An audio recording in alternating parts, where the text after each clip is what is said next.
Hello friends, welcome to my YouTube channel, The Current Affairs Audiobooks. This channel has been created to provide updated info about various current affairs issues. Hello friends, today we'll have a look at the global financial crisis and the Indian inflation scenario along with the various measures adopted by the Reserve Bank of India to control the situation from worsening further.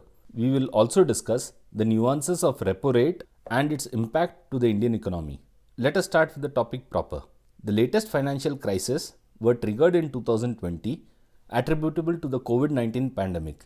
The war in Ukraine, lockdowns in China, supply chain disruptions, and the risk of stagflation are hammering growth. Compounding the damage, the Russian invasion of Ukraine has magnified the slowdown in the global economy, which is entering what could become a protracted period of feeble growth and elevated inflation. With the COVID-19 pandemic in 2020, the loss to nations in terms of GDP growth was even more catastrophic than the 2008 financial crisis.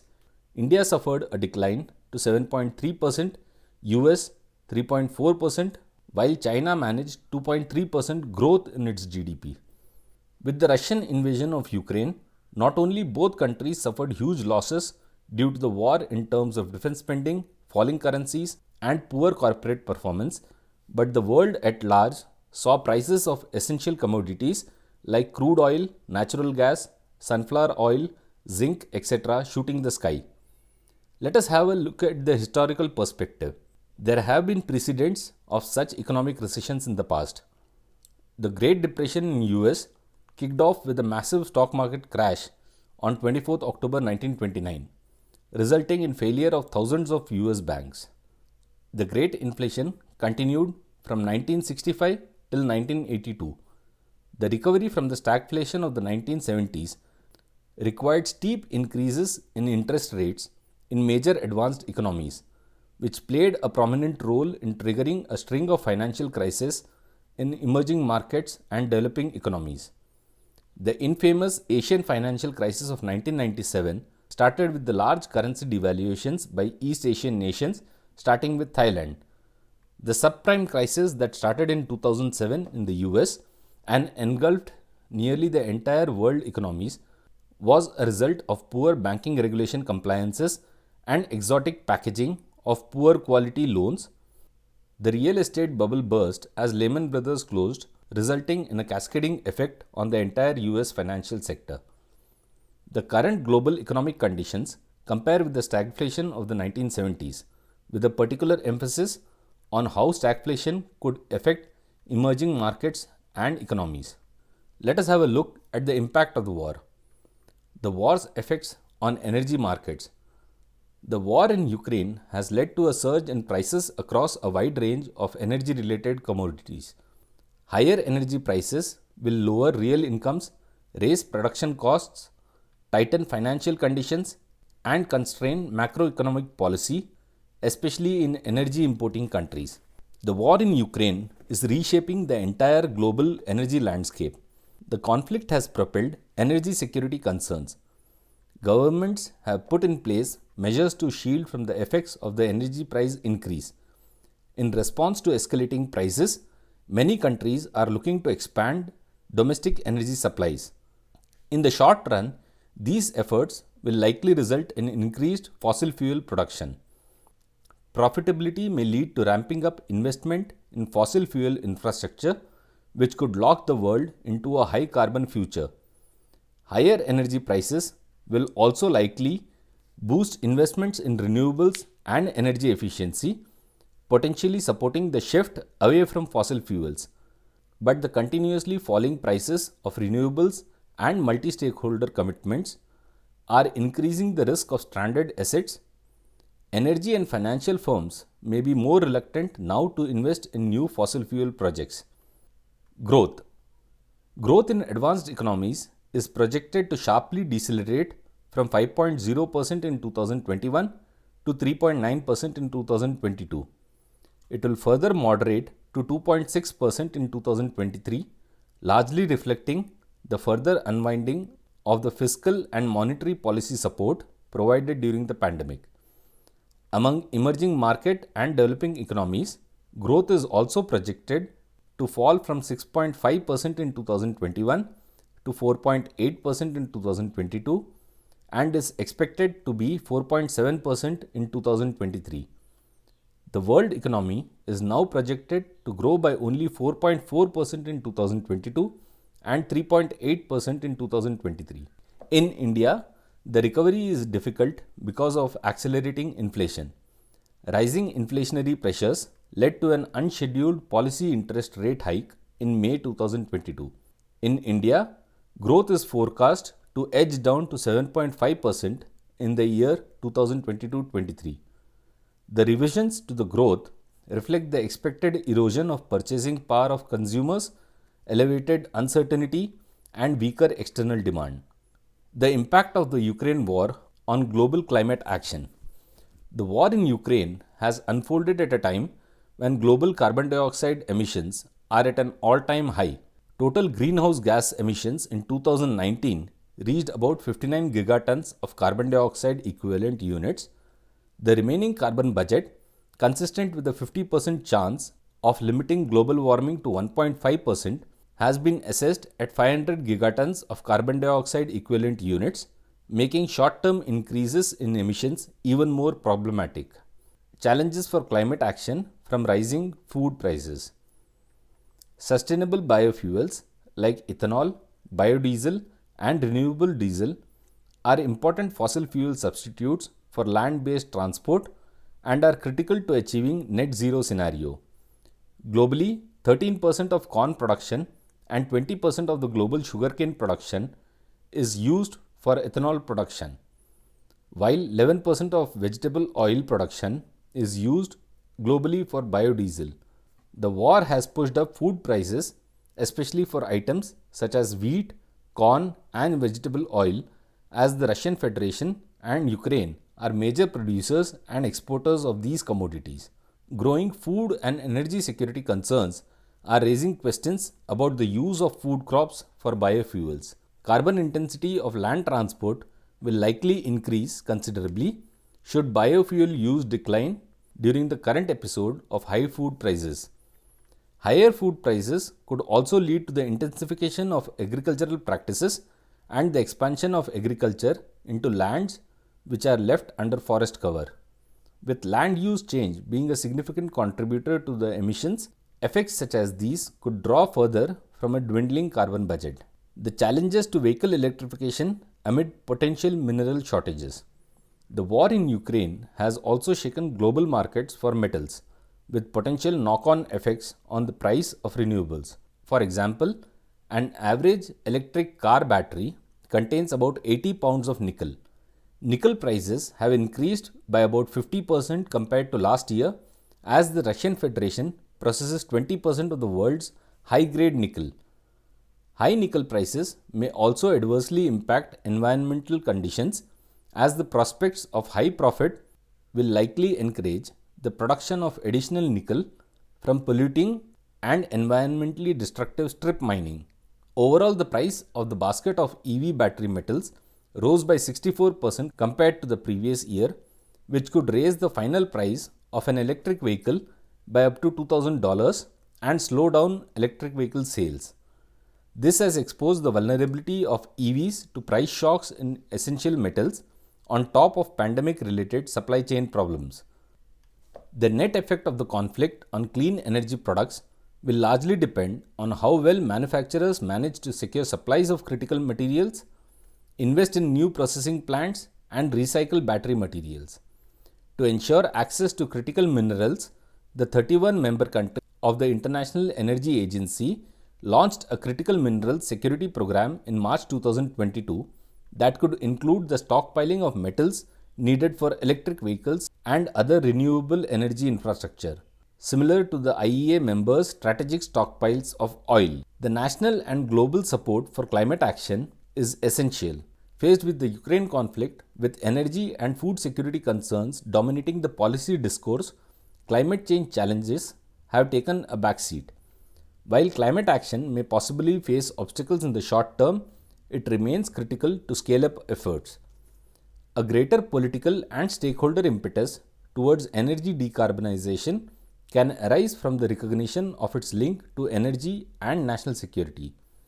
The crisis presents a new and unique opportunity to address the complexities with appropriate policies, targeted investments, policies, and international cooperation in order to accelerate the transition while minimizing the costs of such a transition.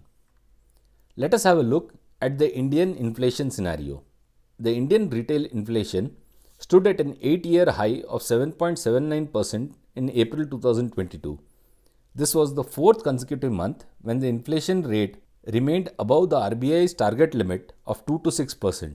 The RBI's surprise rate hike may have been prompted by its inability to convince the government to cut excise duty on petrol and diesel and take other supply side measures to lower the inflation. The RBI decided that the time to act has arisen and it will act alone in its fight against inflation. The high inflation rate in April 2022 prompted the RBI's Monetary Policy Committee to go for a 40 basis point repo rate hike in an off-cycle policy review. Thereafter, within a month, the RBI again raised the repo rate by 50 basis points. The Reserve Bank of India has raised the inflation forecast for 2022-23 by 100 basis points to 5.7%. Retail inflation as on May 2022 was 7.04% and it marginally decreased to 7.01% in June 2022. What is inflation? Inflation refers to a sustained increase in the general price level of goods and services in an economy over a period of time. It is the rise in the prices of most goods and services of daily or common use, such as food, clothing, housing, recreation, transport, consumer staples, etc. Inflation measures the average price change in a basket of commodities and services over time. It is indicative of the decrease in the purchasing power of a unit of a country's currency. It is calculated in India by the Ministry of Statistics and Program Implementation. Inflation often affects the buying capacity of consumers. Maintaining the balance between these two economic conditions, that is, inflation and deflation, is essential as the economy can quickly get disrupted. The RBI keeps an eye on the levels of price changes and controls deflation or inflation by conducting monetary policy, such as setting interest rates in India. A simple example to describe inflation is as follows. Suppose a kg of apple cost 100 rupees in 2019 and it costs 110 rupees in 2020, then there would be a 10% increase in the cost of a kg of apple. In the same way, many commodities and services whose prices have raised over time are put together in a group and the percentage is calculated by nominating an year as the base year. The percentage of increase in prices of the group of commodities is the rate of inflation. Let us have a look at the causes of inflation. Inflation is caused by multiple factors. Here are a few. Firstly is the money supply. Excess currency or money supply in an economy is one of the primary causes of inflation. This happens when the money supply or the circulation in a nation grows above the economic growth, therefore reducing the value of the currency. In modern era, countries have shifted from the traditional methods of valuing money with the amount of gold they possessed. Modern methods of money valuation determine the value of currency by calculating the amount of currency that is in circulation, which is then followed by the public's perception of the value of that currency. National debt. There are a number of factors that influence national debt, which include the nation's borrowing and spending. In a situation where a country's debt rises, the respective country is left with two options. Taxes can be raised internally or additional money can be printed to pay off the debt. Both have their own challenges. The demand pull effect. The demand pull effect states that in a growing economy, as wages increase within an economy, people will have more money to spend on goods and services. The increase in demand for goods and services will result in companies raising the prices that their consumers will bear in order to balance supply and demand. Cost push effect. It states that when companies face increased input cost on raw materials and wages for manufacturing consumer goods, they preserve their profitability by passing the increased production cost to the end consumer in the form of increased prices. Exchange rates. An economy with exposure to foreign markets mostly functions on the basis of the dollar value. In a trading global economy, exchange rates plays an important factor in determining the rate of inflation. Let us have a look at the effects of inflation. When there is inflation in the country, the purchasing power of the people decreases as the prices of commodities and services are high. The value of currency unit decreases, which impacts the cost of living in the country. When the rate of inflation is high, the cost of living also increases, which leads to a deceleration in the economic growth. However, a healthy inflation rate, that is 2 to 3%, is considered positive because it directly results in increasing wages and corporate profitability and maintains capital flowing in a growing economy. How is inflation measured? There are two ways to measure inflation in India, that is the wholesale price index and the consumer price index. The wholesale price index is a measure of the average change in prices of goods in the wholesale market or at the wholesale level. The consumer price index is the measure of change in the retail price of goods and services consumed by a population of an area in a base year. Let us have a look at the various measures to control inflation. Inflation is caused by the failure of aggregate supply to equal the increase in aggregate demand. Inflation can therefore be controlled by increasing the supplies of goods and services and reducing money income in order to control aggregate demand. Some of the important measures to control inflation are using the monetary policy or the fiscal policy or other measures. Let us have a look at the role of RBI in controlling inflation. The central government, in consultation with the RBI, determines the inflation target in terms of the consumer price index once in every 5 years. To control the price rise, the government had in 2016 given a mandate to the RBI to keep the retail inflation at 4% with a margin of 2% on either side for a 5-year period ending 31st March 2021. This was reviewed and the government further extended this period for another 5 years. How does RBI curb the inflation? By raising the repo rate, the RBI hopes to incentivize people to spend less and save more, thus cooling down demand in the economy and by extension, the prices in the economy. This makes borrowing a costly affair for businesses and industries, which in turn slows down investment and money supply in the market. To curb inflation, RBI implements the monetary policy. What is the monetary policy? It is the macroeconomic policy laid down by the central bank, that is Reserve Bank of India. The monetary policy is a set of tools that a nation's central bank has available to promote sustainable economic growth by controlling the interest rate and the overall supply of money that is available to the nation's banks, its consumers, and its businesses. It is the demand side economic policy that is used by the government of a country to achieve macroeconomic objectives like inflation, consumption, growth, and liquidity. In India, the monetary policy of the RBI is aimed at managing the quantity of money in order to meet the requirements of different sectors of the economy and to increase the pace of economic growth. The RBI implements the monetary policy through open market operations, bank rate policy, reserve system, credit control policy, moral persuasion, and many other instruments. Using any of these instruments will lead to a change in the interest rate or the money supply in the economy. What are the various monetary policy tools? To control inflation, the RBI needs to decrease the supply of money or increase cost of fund in order to keep the demand of goods and services in control. RBI monetary policy instruments are divided into two categories, that is qualitative instruments and quantitative instruments. The monetary policy tools are a subject in itself for which I will be making a subsequent video. Let us have a look at one of the most important factors, that is repo rate. What is the repo rate?